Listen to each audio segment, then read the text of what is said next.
Bienvenidas y bienvenidos a un nuevo espacio de A Fondo con María Emma, este foro que se reúne todos los domingos a las 8:30 de la noche en Noticias Caracol Ahora. Mm, la economía es estúpido.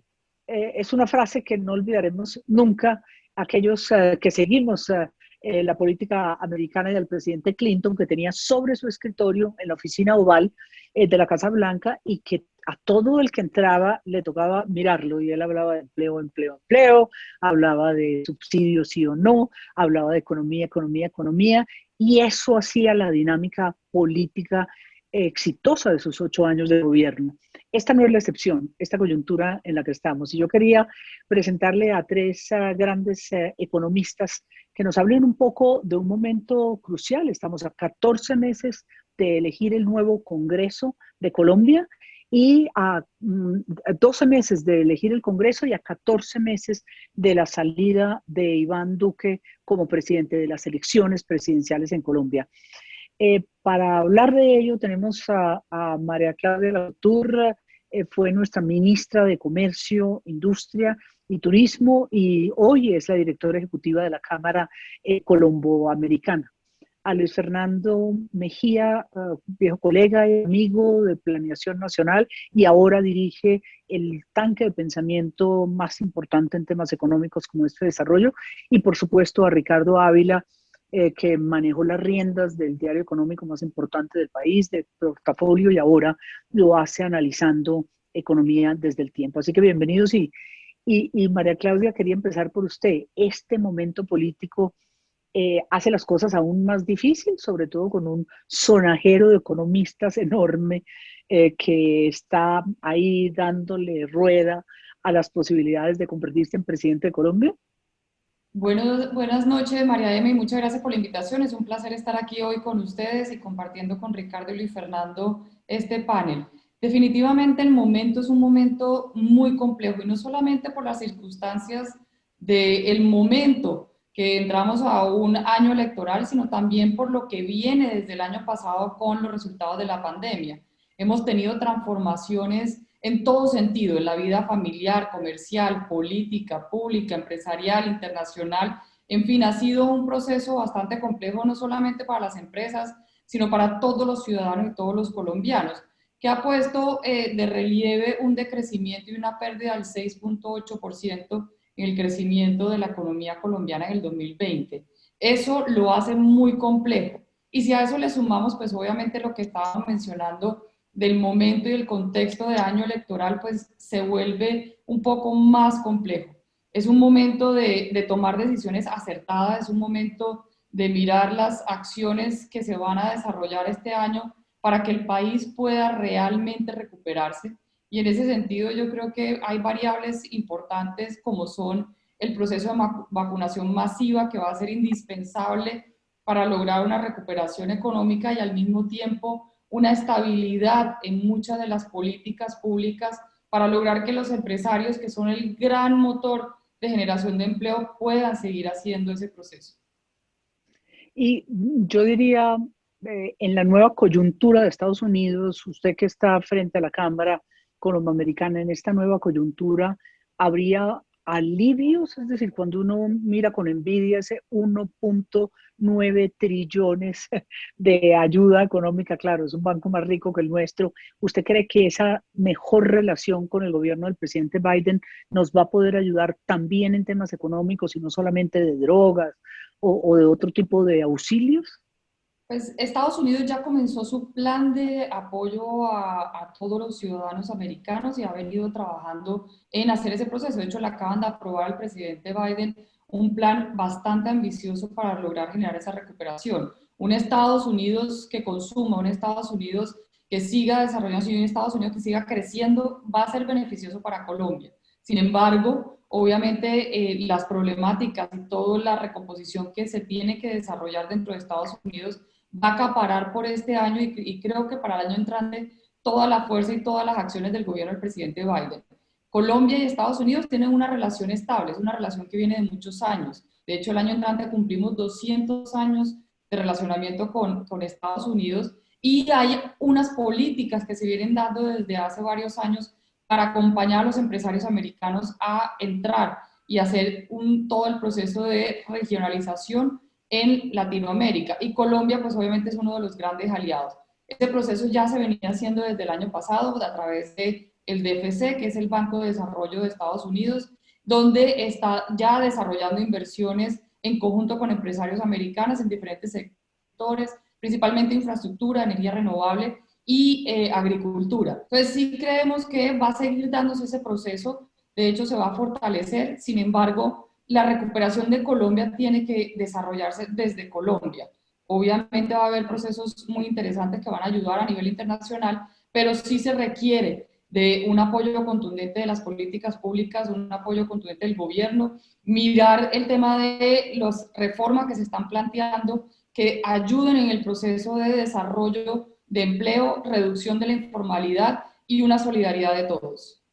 Pero Luis Fernando, usted ha hablado desde FEDesarrollo de eso que llama un contrato social, un nuevo pacto social, que me imagino que es una mirada, como también lo describe Ricardo Ávila, más integral a la reforma tributaria. Los expertos nos entregarán o nos entregaron sus informaciones y sus balances, pero ¿hacia dónde apunta? ¿Cree que en año electoral cada congresista defendiendo su cuchara regionalmente vamos a poder hacer de verdad ese pacto, ese contrato, ese nuevo contrato social?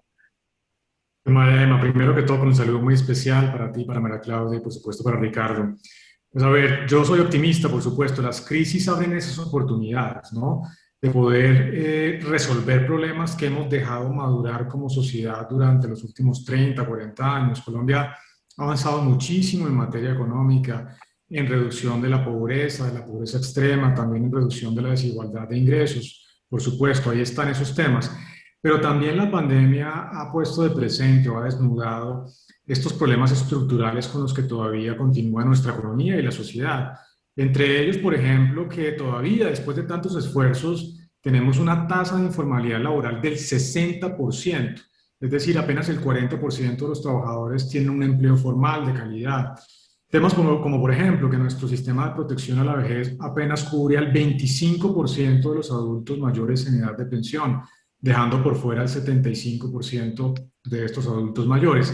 Hay una gran cantidad de problemas entonces estructurales que nosotros creemos, de hecho, María Emma, que en esta coyuntura, en esta crisis, es posible con liderazgo político por parte del gobierno, por supuesto, por parte del Congreso, por parte de la sociedad civil, de construir consensos que nos permitan avanzar hacia una economía con una mejor distribución del ingreso, con menor pobreza y también, por supuesto, con mayor crecimiento económico. Sé que es difícil, por supuesto, especialmente un año antes de las elecciones, como lo comentabas, pero de nuevo las crisis abren esas ventanas de oportunidad para tomar decisiones difíciles que en otros momentos serían difíciles de tomar.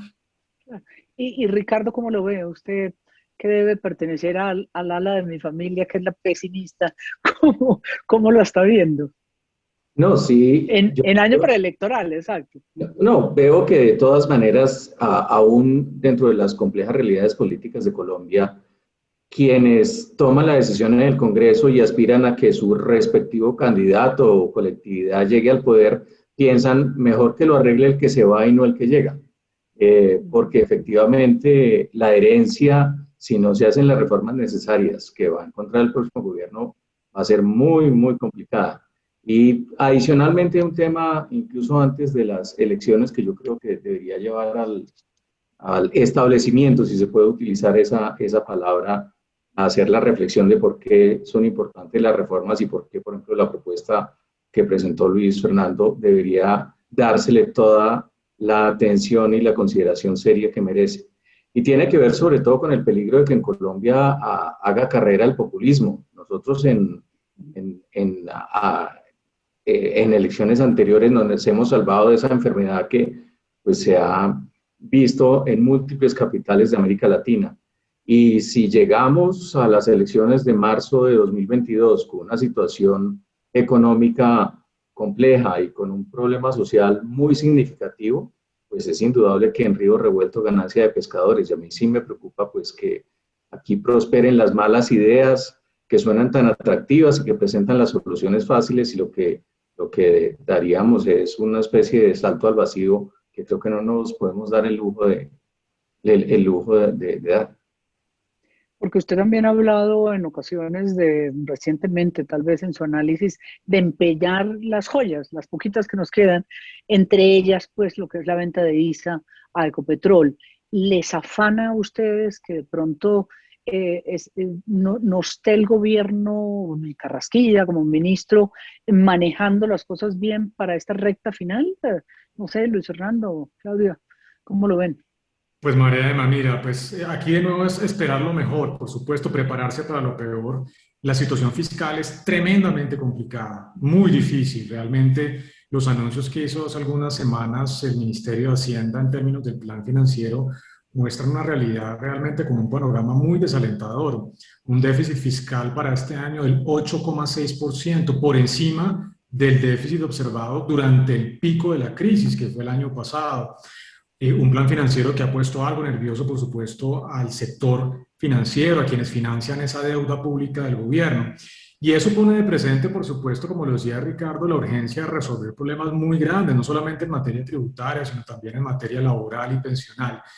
Ojalá que el gobierno tenga, por supuesto, esa capacidad, ese liderazgo en un diálogo con el Congreso, de no dejarle la tarea, como lo decía Ricardo, al nuevo gobierno, porque realmente la situación es muy complicada y el gobierno nacional está en riesgo de perder su grado de inversión, de no tomar decisiones que realmente vuelvan a encauzar esa política fiscal, que ha sido, como tú sabes muy bien, uno de los enormes activos de credibilidad y reputación que ha tenido Colombia durante muchas décadas.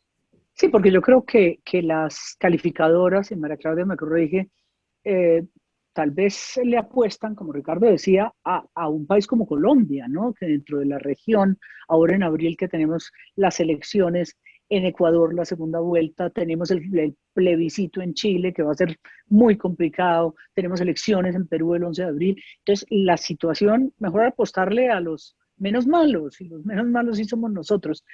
¿Las calificadoras van a jugar con nosotros o solo si tenemos reforma tributaria? Le preguntaría a los tres, pero María Claudia, ¿cómo lo ve? Yo quiero echarme un poquito para atrás para responder esa pregunta y de acuerdo a lo que menciona Ricardo y Luis Fernando, definitivamente no podemos tener un momento más complejo para establecer acciones que permitan ese crecimiento y las necesidades profundas que requiere el país en diferentes temas como la tributaria, la pensional y la social. Sin embargo, tenemos que ser totalmente conscientes y realistas que una cosa es lo que entra al Congreso y otra es la que termina saliendo del Congreso. La dificultad que en este momento existe de liderazgo, de acciones para lograr que se haga un pacto social, como bien lo pide FEDesarrollo, que me parece que, como siempre, hace un contenido totalmente acertado y unas propuestas que son necesarias. El problema no es la propuesta, el problema es la concertación y el liderazgo que se logra a través del Congreso para lograr establecer acciones que realmente sean de largo plazo. Hemos visto que no estamos en un momento de prueba y error, siempre se habla de reformas integrales, profundas, y al final, y sobre todo en un año electoral como el que estamos hoy, puede terminar siendo pañitos de agua tibia y altos niveles de populismo. Aquí creo que me fui para la casa suya, María Emma, del pesimismo, porque he Exacto. vivido y me ha tocado vivir el proceso de reformas tributarias en años no electorales y no me puedo imaginar en los temas de años electorales cómo puede terminar siendo. Al final sí se necesita que el país de verdad haga ese pacto social, que los congresistas, que el legislativo, el ejecutivo, que todos hagamos ese pacto para poder contribuir a largo plazo. Si no, la verdad es que puede terminar teniendo una reforma que al final no va a resolver la gran problemática. Es que solo el 7% de las empresas son las que están en este momento pagando los impuestos en el país y la reforma, si no se hacen bien, no va a terminar haciendo la injerencia que tiene que hacer sobre los temas de informalidad y sobre todo resolver los huecos fiscales que tiene el país. Entonces yo creo que ahí hay un tema muy complejo que no quiero ser pesimista, pero nuestra historia nos muestra que el momento como lo tenemos no va a ser fácil para lograr sacar un pacto social como lo está presentando tan acertadamente FEDesarrollo. Pero mire que de alguna forma nos han ayudado los momentos en que hemos tenido presidentes, ministros, exministros de Hacienda, ¿no? Con Gaviria, nos pasó con Cárdenas, terminaron las cosas mejor, hasta con Rafael Reyes a principios de siglo. Esta cosa de que ahora haya tanto ministro de Hacienda, Ricardo, buscando la presidencia en este sonajero y ustedes intentando defender ese contrato social presentado por desarrollo, ¿funciona eso? ¿Eso nos abre un camino o les va a tocar a ustedes mismos hacer lobby en el Congreso y con los candidatos a Congreso ponerse la camiseta e irse para el Congreso a trabajarlo? Bueno, varias cosas. No, la primera es que indudablemente el hecho de que haya varios exministros de Hacienda con la intención de tirar su sombrero al ruedo, pues no es fortuito y está asociado con lo que uno observa en las encuestas. Las tres principales preocupaciones de los colombianos son la corrupción, la inseguridad, la economía. Por lo tanto, obviamente quien llegue diciendo que tiene las credenciales para que arreglando la economía le puede meter el diente a los otros dos temas, pues aspira a tener el favor de los ciudadanos. Lo segundo es que no es extraño que se presenten reformas profundas en el último año de gobierno. Uno piensa que los congresistas pues quieren lavarse las manos y decir yo no voy a ir con esta propuesta pues por el impacto social que tiene, particularmente por ejemplo frente a la idea de universalizar el IVA. Pero también aquí hay, de alguna manera, eso que se conoce como zanahorias y garrotes, ¿sí? Si la zanahoria es un tema de ampliar la cobertura social de varios programas, a cambio de otras cosas, pues eso se pone en la balanza. Y entonces los congresistas en Colombia, como es obvio, pues muy probablemente se rasgarán las vestiduras en un comienzo. Y mi apuesta honesta es que la reforma acabará pasando. Acabará pasando porque le conviene más a todos. A nadie ¿Qué reforma? ¿La reforma chiquitica de siempre o la, no, eso, o la más integral? yo estoy de acuerdo con María Claudia en que esa es la pregunta de fondo.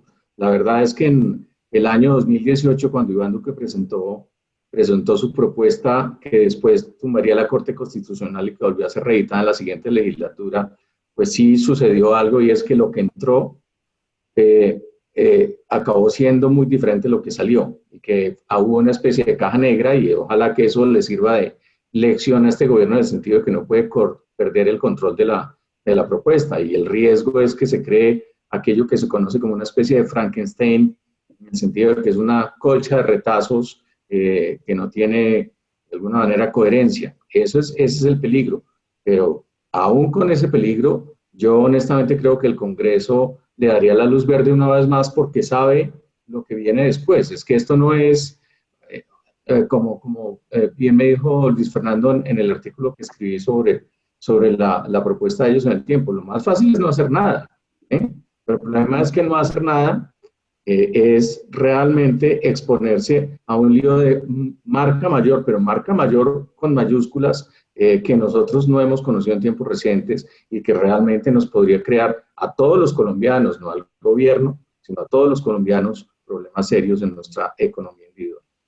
Me quedan dos inquietudes, Luis Fernando. No estoy muy segura cuál es la decisión del gobierno, qué va a hacer con la plata de ISA, si es apagar incendios y intentar superar este déficit tan profundo. Y segundo, si es posible que el Banco de la República juegue un mayor papel ahora que tiene junta propia, llamémoslo así, nuevo director, pero junta propia. El presidente, ¿hay algo que pueda hacer? ¿Podemos emitir más o eso definitivamente en el caso colombiano no va a pasar? Pues mira, sobre la primera pregunta, lo de ISA realmente es una jugada que está implementando el gobierno para poder obtener recursos de manera rápida este año. La situación fiscal está muy complicada. De nuevo, como te decía antes, es muy atípico que un país esté teniendo un déficit más alto un año después de la llegada de la pandemia. Eso muestra la fragilidad de nuestra situación fiscal y el gobierno está acelerando el paso para poder cerrar las cuentas este año. Y por eso habla de un convenio interadministrativo, una venta rápida a través de Ecopetrol. En fin, eso es básicamente para cuadrar caja. Pero como lo decía Ricardo, eso no le va a solucionar el problema de forma estructural. Esto es un tema para pasar el año, pero inmediatamente el siguiente año y los que vienen vamos a tener huecos fiscales en la medida en que no se haga una reforma tributaria. Por eso la importancia de mirar esto de forma integral. Frente al rol del Banco de la República, María Emma, pues mira, la historia del banco desde la Constitución del 91 ha sido que independientemente del el presidente que nombra en su momento a cada uno de los codirectores, siempre los codirectores llegan y se ponen la camiseta del Banco de la República, porque además no hay que olvidar que a este gobierno le queda un poco más de un año, ¿no? Entonces, realmente, típicamente lo que pasa es que cada uno de los economistas que llega allá se pone la camiseta de la independencia y empieza a pensar en el rol que juega el Banco de la República. Ahora, creo que hay oportunidades en ese sentido. Seguramente el banco tomará las decisiones de continuar eventualmente reduciendo las tasas de intervención. Ahí hay un espacio pequeño adicional, pero no mucho. Otra cosa que le ha ayudado mucho el Banco de la República al gobierno es este año le va a entregar cerca de 7 billones de pesos de utilidades al banco, al gobierno, que desde hace 2 años con este gobierno se están contabilizando como ingresos fiscales. Así que yo creo que ese tema de las utilidades, la reducción de las tasas de interés, pero yo confío realmente en la capacidad de la independencia técnica de todos los codirectores del Banco de la República. Y no puedo dejar de preguntarles por la política. Todos afirman que a la segunda vuelta ya está claro uno de los que va a pasar, que es Gustavo Petro. ¿Cómo ven la cosa política? ¿Cómo quitándose la camiseta de economistas y vistiéndose además de economistas, de políticos, cómo se ve la cosa, Ricardo y María Claudia? ¿Qué ven? Bueno, pues hay el famoso adagio que dice que nada importa en la economía tanto como la política. De tal manera que, por supuesto, uno tiene que prestarle atención. No, yo lo que creo es que es difícil hacer apuestas definitivas hoy en día. Depende de los nombres. Lo tenemos claro que Gustavo Petro va a ser uno de los que va a estar en el ramillete, pero falta ver quiénes son los demás. Y en política uno nunca vota en abstracto. Finalmente tiene que establecer quiénes son los finalistas. Y un poco en este tema, en todo caso, es muy interesante ver que la estrategia de quienes representen a los extremos del espectro ideológico es que su opuesto sea el que llega a la segunda vuelta. De tal manera que, tal como pasó en Estados Unidos, cuando Donald Trump, su escenario ideal era que su antagonista fuera Bernie Sanders, acabó siendo Joe Biden. Joe Biden captura el centro y es el que acaba triunfando. La pregunta es si en Colombia va a pasar lo mismo, pero una vez más, depende de quiénes sean los candidatos y los que lleguen a la recta final. De tal manera que yo creo que todavía nada está cantado. Pero suena bien esa analogía, dijéramos, con el centro, que me parece que puede ser interesante, sobre todo en esta región tan agitada en este momento. No sé si coincide usted, María Claudia. Totalmente, de hecho iba a decir, me adhiero a todo lo dicho por Ricardo. Perfecto. Y le sumaría solamente un par de connotaciones que me parecen interesantes. Ahorita salió una encuesta de Gallup donde se hace una encuesta sobre qué está esperando los colombianos un poquito. Todavía estamos muy temprano, pero definitivamente hay unas variables que van direccionando hacia dónde, que va muy de la mano con lo que dijo Ricardo, y es no más confrontaciones, no más extremos, queremos más certidumbre, queremos solución económica, y queremos mirar a Colombia como hacia el futuro. Esas son respuestas muy claras que efectivamente demuestran que el país y los ciudadanos están buscando un centro que les permita salir adelante de todos los problemas que en este momento estamos teniendo. Claro, y que vamos a tener un Congreso que tal vez disminuya esa polarización en la medida en que grandes figuras que se confrontaban todo el tiempo en el Congreso, pues ya no van a estar allí, ¿no? Entonces creo que eso nos puede ayudar. ¿Será así ese el escenario, Luis Fernando? Pues ojalá, eso yo creo que es el optimismo que tenemos todos, que lleguemos a una serie de consensos generales sobre hacia dónde debería ir el país, alejarnos de los extremos, empezar a construir consensos, pero no va a ser fácil. Un poco lo que decía al principio Ricardo, y es que si no se toman decisiones de reformas importantes en este momento, eso va a abrir la puerta para la llegada del populismo. Y el populismo, lo sabemos muy bien, es el arte de prometerlo fácil con costos de mediano y largo plazo, tal cual pasó en Argentina, en Venezuela, que han tenido desastres macroeconómicos en las últimas, tal vez incluso décadas. Entonces eso va a depender mucho de las decisiones responsables que tome tanto el gobierno como el Congreso de la República este año, y eso le abriría la puerta entonces a propuestas más moderadas en el sentido de nuevo de generar esos consensos de visión país y no hacia la polarización y especialmente hacia el populismo.